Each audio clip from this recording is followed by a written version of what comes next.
Imagine that you are appearing in an interview and the interview board asks you to introduce yourself.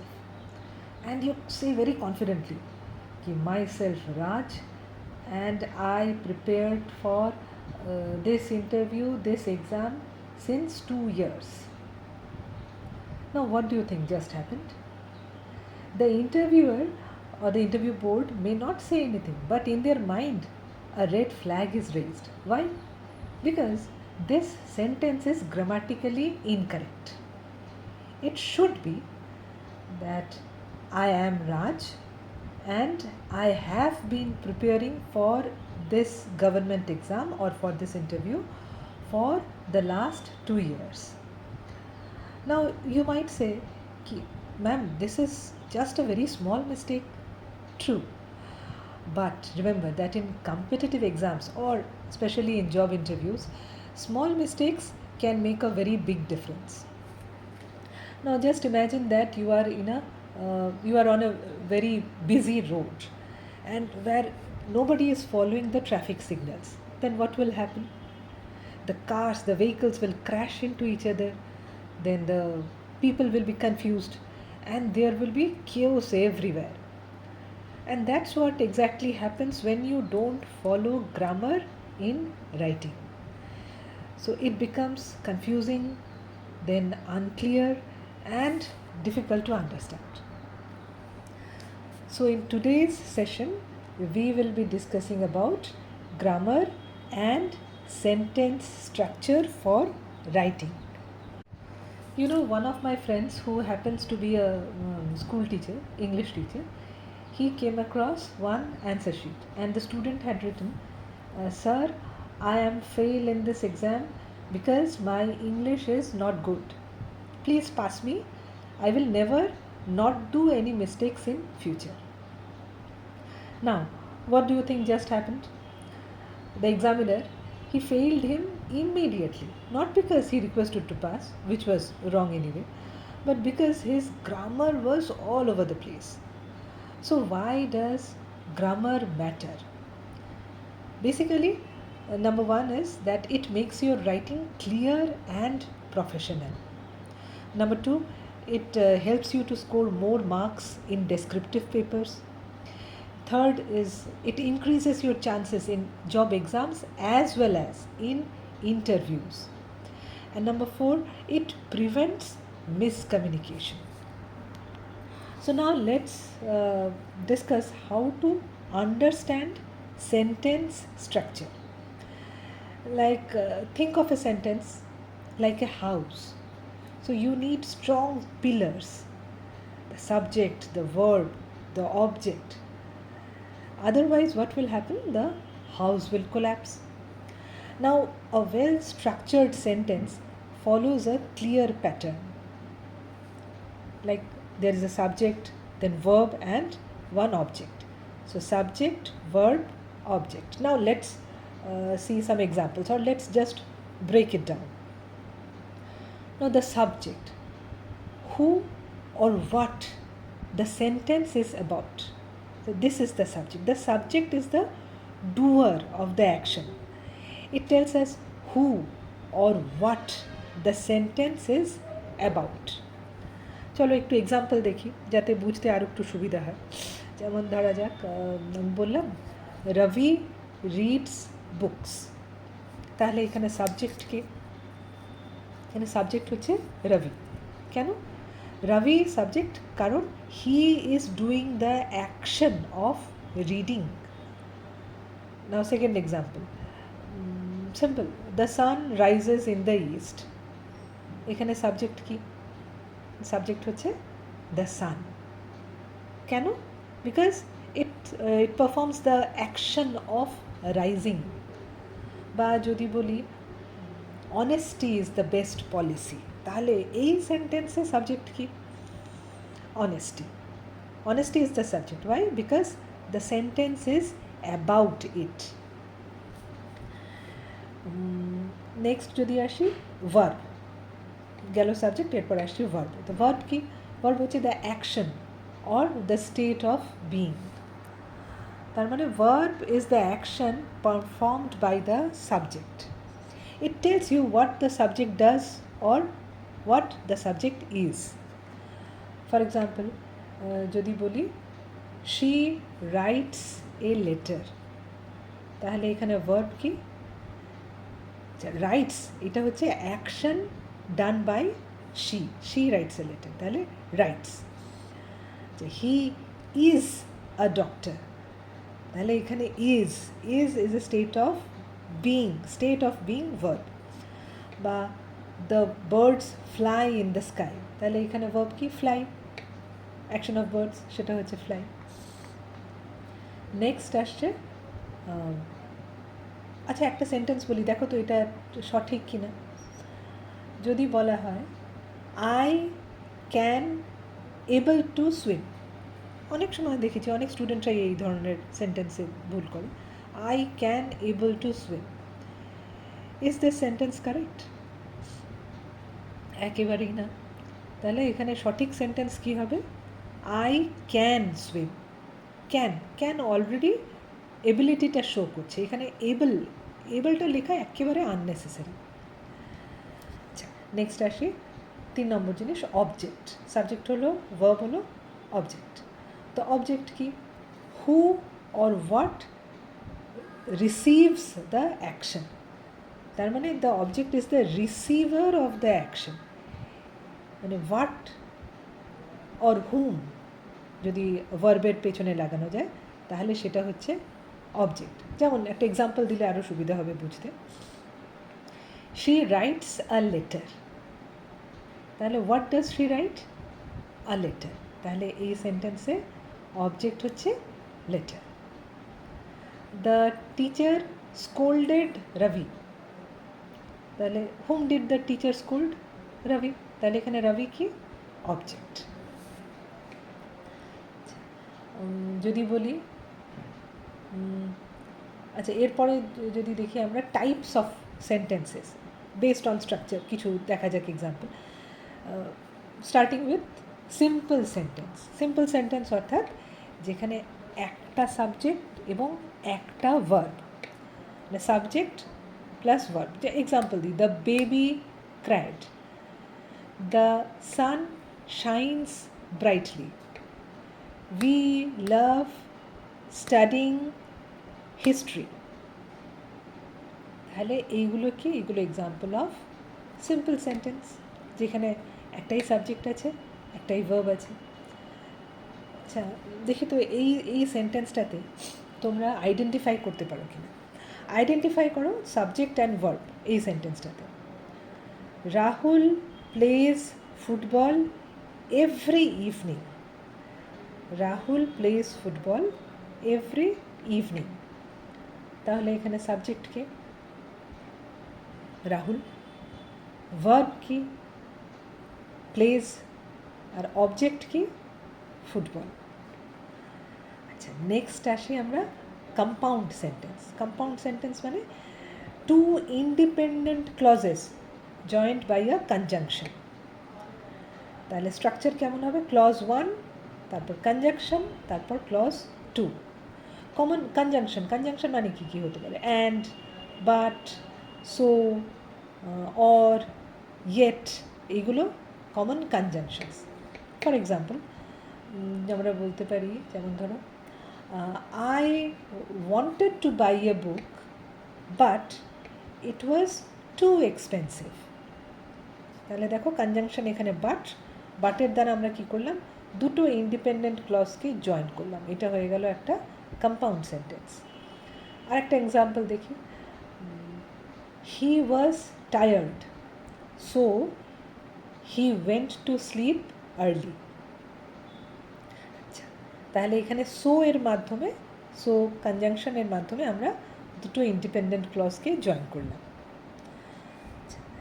এইবার আসি complex sentence. আচ্ছা এবার তোমরা কিন্তু নিজেরা চেষ্টা করবে এই ধরনের কনজাংশন ইউজ করে কিছু কম্পাউন্ড সেন্টেন্স বানানো। চলো এবার আসা যাক কমপ্লেক্স সেন্টেন্স।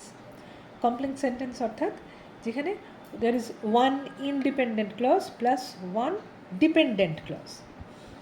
স্ট্রাকচারটা কেমন হবে? স্ট্রাকচার হবে main clause plus subordinate clause. Common subordinates কী কী হতে পারে? যেমন ধরো because, although, since, if, when, এরকম। এক্সাম্পল যেমন I stayed at home because it was raining, বা although she was tired she completed her homework, অথবা if you work hard you will succeed. এই ধরনের হলো কমপ্লেক্স সেন্টেন্স। এবার দিই কিছু সেন্টেন্স কনস্ট্রাকশন টিপস। যদি পরীক্ষার জন্য দিতে বলা হয় তাহলে মনে রেখো যে 1 নম্বর, নিজেদের সেন্টেন্সগুলোকে শর্ট অ্যান্ড ক্লিয়ার রাখো। Short and clear. যেমন ধরো আমি যদি বলি the meeting which was scheduled for today in the afternoon at the conference hall has been postponed due to some unavoidable circumstances. এটা মোটেও শর্টও না, ক্লিয়ারও হলো না। তাহলে কারেক্ট আমরা কি করতে পারি আরও সহজ করে, আরও ক্লিয়ারলি বলার জন্য বা লেখার জন্য? Today's afternoon meeting is postponed due to unavoidable reasons. দেখো মানে একই থাকলো কিন্তু কত সহজ আর ছোট হয়ে গেল সেন্টেন্সটা। 2 নম্বর কী করা যেতে পারে?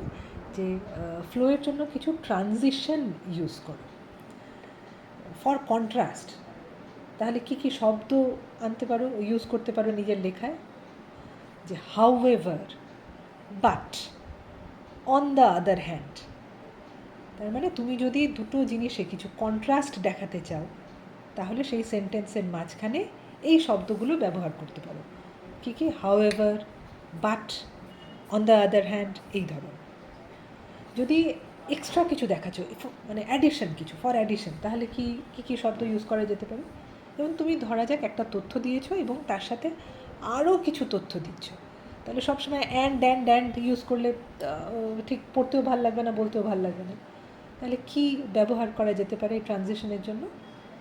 যেমন ফার্দার মোর, অ্যাডিশনালি, অলসো বা মোর ওভার, এইগুলো। আর যখন এক্সাম্পল দিচ্ছ, আমরা তো ফর এক্সাম্পল এটা আমরা ইউজুয়ালি ব্যবহার করি, এছাড়া লিখতে পারো ফর ইনস্ট্যান্স, সাচ অ্যাজ। 3 নম্বর জিনিস যেটা ট্রাই টু অ্যাভয়েড আননেসেসারি ওয়ার্ডস। যেমন যদি বলি in my personal opinion I think that this is right, এখানে আননেসেসারি শব্দ বেশি ঢুকেছে। তাহলে কি সঠিক সেন্টেন্স কি হতে পারে? In my opinion this is right. Simple.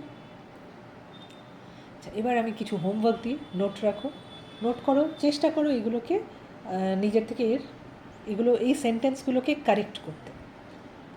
5টা সেন্টেন্স দিচ্ছি, note down. Myself Arun and I am preparing for exams. I am repeating. Number 1, myself Arun and I am preparing for exams. Number 2, she don't like ice cream. She don't like ice cream. Number 3, the boy playing in the park. The boy playing in the park. P-A-R-K, park. Number 4, since he was ill, full stop, he didn't went to school.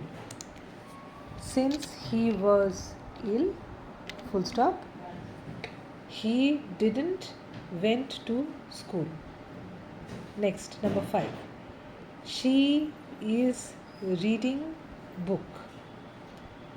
She is reading book. তাহলে এই 5টা sentence, try correcting this. দেখো আদৌ কোনো sentence এরম আছে কি না যাতে কোনো ভুল নেই, বা যেগুলোতে ভুল আছে, কটি ভুল আছে, প্রত্যেকটা ভুলকে ঠিক করো। আমি আরেকবার রিপিট করে দিচ্ছি 5টা সেন্টেন্স, যারা লেখনি তারা লিখে নেবে। Myself Arun and I am preparing for exams. Number 2, she don't like ice cream. Number 3, the boy playing in the park. Number 4, since he was ill, full stop, he didn't went to school.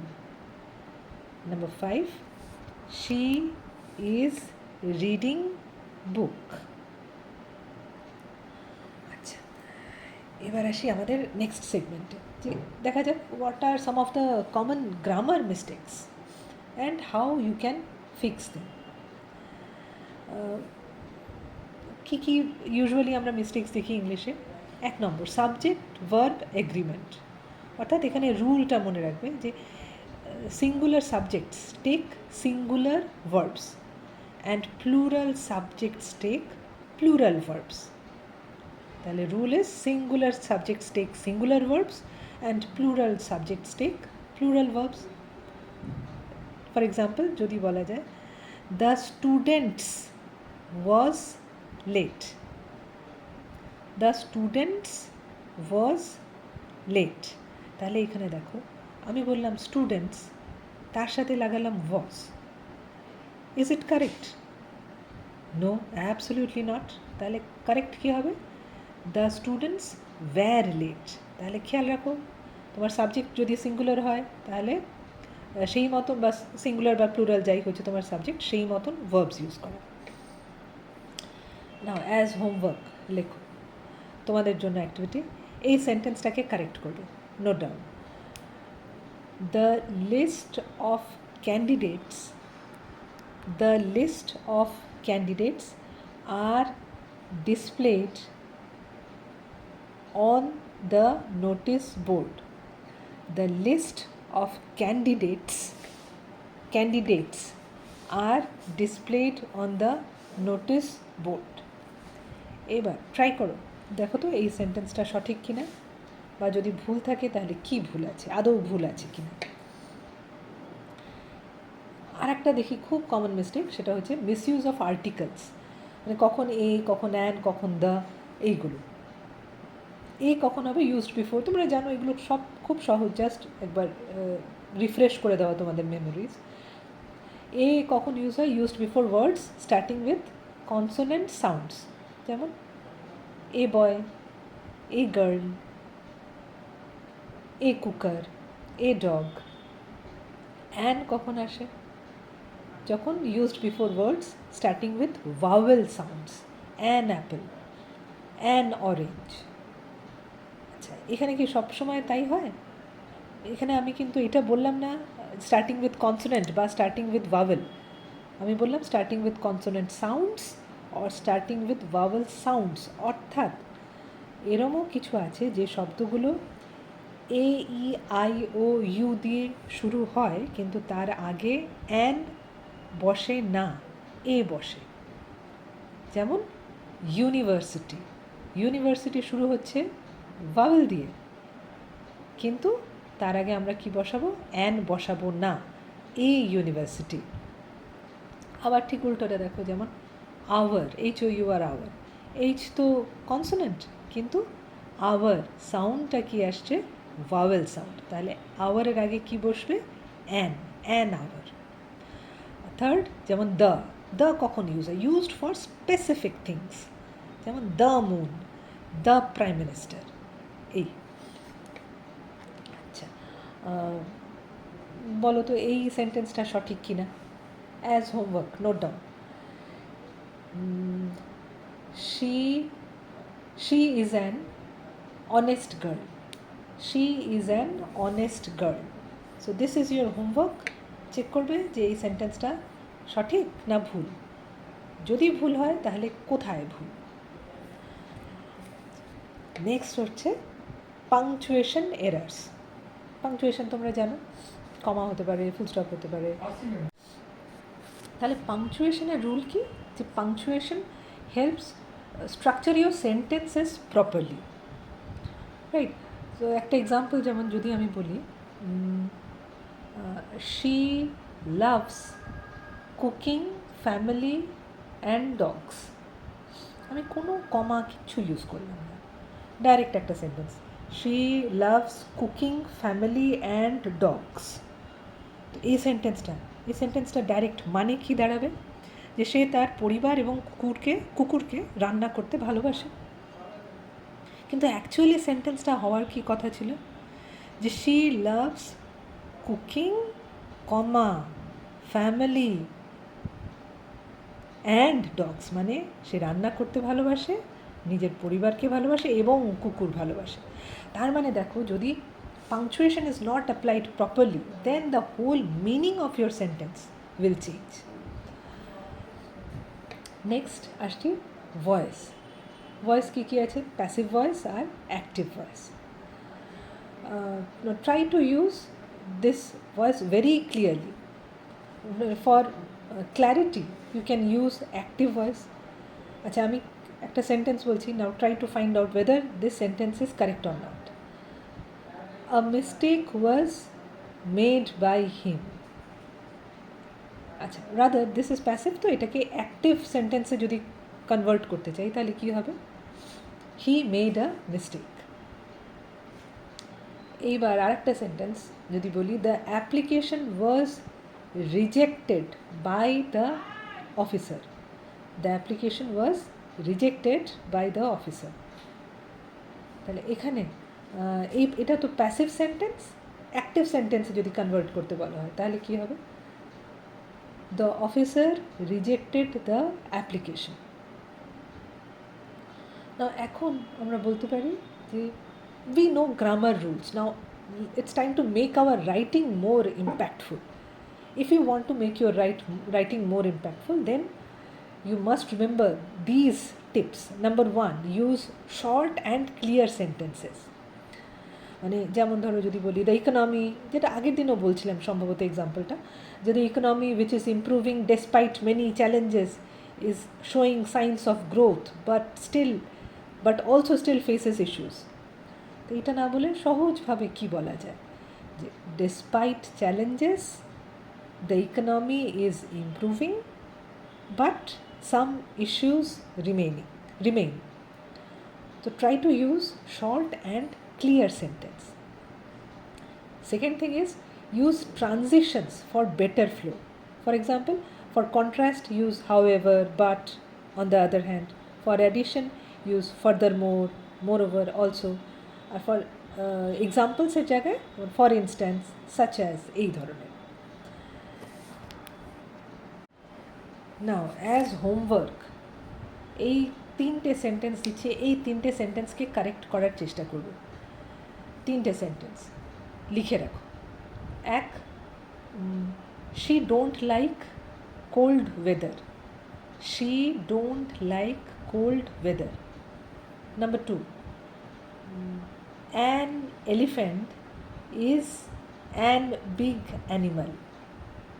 R number 3, the project was completed by us. Check করো আদৌ এই তিনটে সেন্টেন্সে কোনো ভুল আছে কি না, কোনো গ্রামাটিক্যাল মিস্টেক আছে কি না। যদি থাকে তাহলে সেটাকে কারেক্ট করো। আর মনে রেখো যে গ্রামার কিন্তু শুধু মুখস্থ করার জিনিস না। It's not just about memorization, it's about developing an instinct for correct writing. The more you read, the more you practise, the more natural it will become. So in our next session we will learn about writing impactful essays and reports. So as homework, try to write a short essay of 200 words on the topic the role of technology in education. চেষ্টা করো 200 শব্দের মধ্যে এই টপিকের উপরে একটা এসে লিখতে, the role of technology in education. And until then, keep practicing and keep reading. Read as much as you can and keep writing. So, all the best to all of you.